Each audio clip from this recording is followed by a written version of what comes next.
Hey everyone, welcome back to Learn Mass Communication. Myself Priyanka. So media aptitude की जो series चल रही है उसका सेकंड पार्ट है. इसमें भी हम कुछ क्वेश्चंस मीडिया एप्टीट्यूड के जो है वो डिस्कस करने वाले हैं. तो चैनल पे पहली बार आए हैं तो चैनल को सब्सक्राइब सबसे पहले कर ले, बेल आइकन को क्लिक कर ले ताकि आपको जो भी वीडियो मैं अपलोड किया करूँ उसका अपडेट टाइम टू टाइम मिलता रहा करे. तो चलिए वीडियो को स्टार्ट करते हैं. पहला क्वेश्चन है आपका, in which form of folk media does women roles are enacted by males. Means कौन सी ऐसी फोक मीडिया है जिसमें जो औरत का रोल होता है वो एक आदमी या मेल जो है वो निभाता है. ऑप्शन है आपके कीर्ताना, जात्रा, भवई या डांगी तमाशा. तो इनमें से जो फोक मीडिया है जिसमें विमेन के रोल्स जो है मेल्स करते हैं वो है आपका डांगी तमाशा. तो मतलब option number D is the correct answer for this question. Second question, which institute provide the first formal education on journalism? Means journalism यानी पत्रकारिता पर पहली बार फॉर्मल एजुकेशन मतलब प्रॉपर ऑफिशियल तरीके से पढ़ाई जो है कराई गई थी वो किस इंस्टीट्यूट में कराई गई थी. ऑप्शन है आपके the Columbia university, the university of Missouri, university of California या नन ऑफ द अबव. तो वो इंस्टीट्यूट जिसमें फर्स्ट फॉर्मल एजुकेशन जर्नलिज्म के प्रोवाइड करी गई थी वो है आपकी यूनिवर्सिटी ऑफ मैसूरी. तो यूनिवर्सिटी ऑफ मिसौरी जो है वो आपका करेक्ट आंसर है. ऑप्शन नंबर बी जो है वो इसका करेक्ट आंसर हो जाएगा. Third question, what are the some of the dangers of global communication. मतलब ग्लोबल कम्युनिकेशन में क्या क्या डेंजर्स, थ्रेट्स या चेतावनियां आपको सामने आती हैं, सामना करना पड़ता है. ऑप्शन है आपकी false rumour can negatively impact company stock. Second, increased connectivity and engagement among people from different cultures can fuel rifts instead of rational discussion. Media organizations could become subject to greater government regulation या all of the above.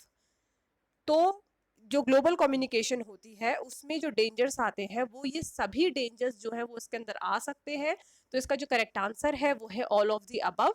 मतलब कोई भी अफवाह जो है वो अपनी company के स्टॉक्स पे असर डाल सकती है, आपके जो शेयर्स हैं वो नीचे गिर सकते हैं, आपको नुकसान उठाना पड़ सकता है. दूसरा कि अगर आप डिफरेंट कल्चर्स के लोगों को इकट्ठा करके उनसे बात करेंगे तो ये कोई मतलब नॉर्मल डिस्कशन का रूप नहीं लेगा. सबके अलग अलग व्यूज होंगे और ये एक रिफ्ट में जो है मतलब एक दंगा भड़काने के लिए काम करेगा. दूसरा, media organisation could become subject to greater government regulations.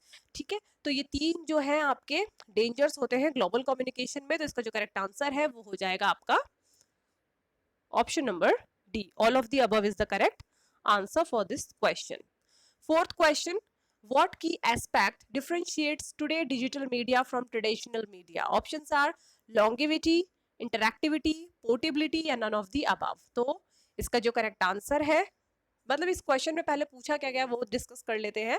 इस क्वेश्चन में ये पूछा गया है कि जो आज की डिजिटल मीडिया है वो जो हमारी पुराने traditional media TV, radio, newspaper वाली उसकी मतलब इन दोनों में क्या डिफरेंस है, मतलब इन दोनों को एक दूसरे से क्या अलग बनाती है. तो उसमें आपको ऑप्शन दे रखे हैं लॉन्गिविटी, इंटरैक्टिविटी, पोर्टेबिलिटी या नन ऑफ द अबव.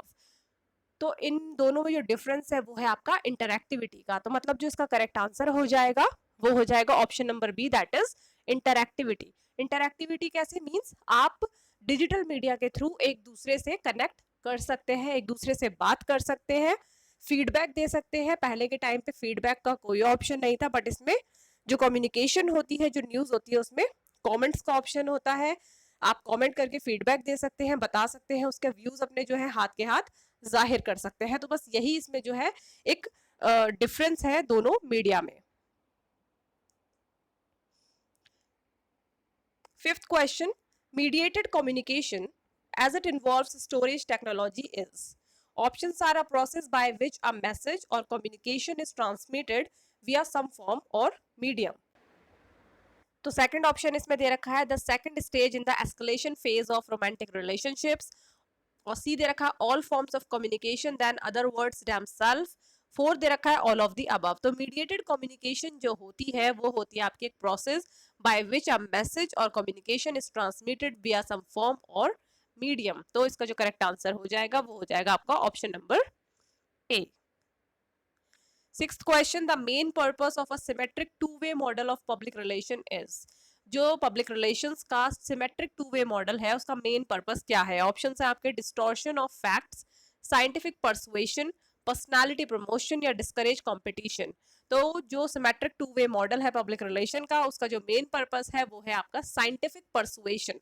तो इसका जो करेक्ट आंसर हो जाएगा वो हो जाएगा आपका option number B, scientific persuasion. Seventh question, the only truly national daily newspaper with readership throughout the US is, means United States में जो ट्रूली नेशनल डेली न्यूज़पेपर है जो पूरे यूएस में जो है सर्कुलेट होते हैं वो कौन से हैं? ऑप्शन है आपके USA today, the New York times, the wall street journal या फिर ऑल ऑफ द अबव। तो इनमें से कौन सा न्यूज़पेपर, डेली न्यूज़पेपर ऐसा है जो पूरे यूएस में डेली सर्कुलेट होता है? वो ये सारे ही हैं। तो इसका जो करेक्ट आंसर है वो हो जाएगा all of the above. USA today, the New York times, the wall street journal, तीनों ही न्यूज़पेपर जो है वो पूरे यूएस में जो है सर्कुलेट होते हैं। एट्थ क्वेश्चन, सिंक्रोनस मीडिया क्या है? ऑप्शन है does not require the audience to assemble at any given time, requires using a personal computer to act as editor, publisher and writer, requires the audience to be assembled simultaneously with the broadcast, transmission or event, या all of the above। तो इसका जो correct answer है वो है synchronous media जो होती है वो it requires the audience to be assembled simultaneously with the broadcast, transmission or event। तो इसका जो करेक्ट आंसर हो जाएगा वो हो जाएगा option number C. Ninth question, name 3 of the most important topic covered by a specialized magazine according to a trade publication. Options are sports, movies, fashion, health, nutrition, medicine, news, fashion and women, crafts, cooking, ethnicity। तो जो 3 most important topic है जो एक specialised magazine जो है वो cover करती है वो है आपकी न्यूज, दूसरा है फैशन और तीसरा है विमेंस। तो विमेन, तो तीसरा जो ऑप्शन इसका करेक्ट हो जाएगा वो है आपका ऑप्शन नंबर सी। यही जो है कॉमन इंपॉर्टेंट टॉपिक्स हैं जो एवरी स्पेशलाइज्ड मैगजीन जो है वो कवर करना चाहेगी। पहला आपका न्यूज, दूसरा आपका फैशन और तीसरा आपका विमेन। 10th है आपका newspaper primarily serve which functions. Options are surveillance, correlation, entertainment या ऑल ऑफ द अबव। तो इसका जो करेक्ट आंसर है वो है आपका all of the above. Newspapers जो है वो सर्विलेंस, कोरिलेशन और एंटरटेनमेंट सब को प्राइमरली सर्व करते हैं। तो इसका करेक्ट आंसर हो जाएगा all of the above. 11th question, the grammar of media includes which of the following? Options are the size and design of books, newspaper and magazines, use of sound effects, actualities and voiceover on radio, the music genres that the music industry divides music into, या all of the above। तो the grammar of media जो है वो इन सभी चीजों को include करती है। तो इसका जो करेक्ट आंसर हो जाएगा वो हो जाएगा आपका ऑप्शन नंबर डी।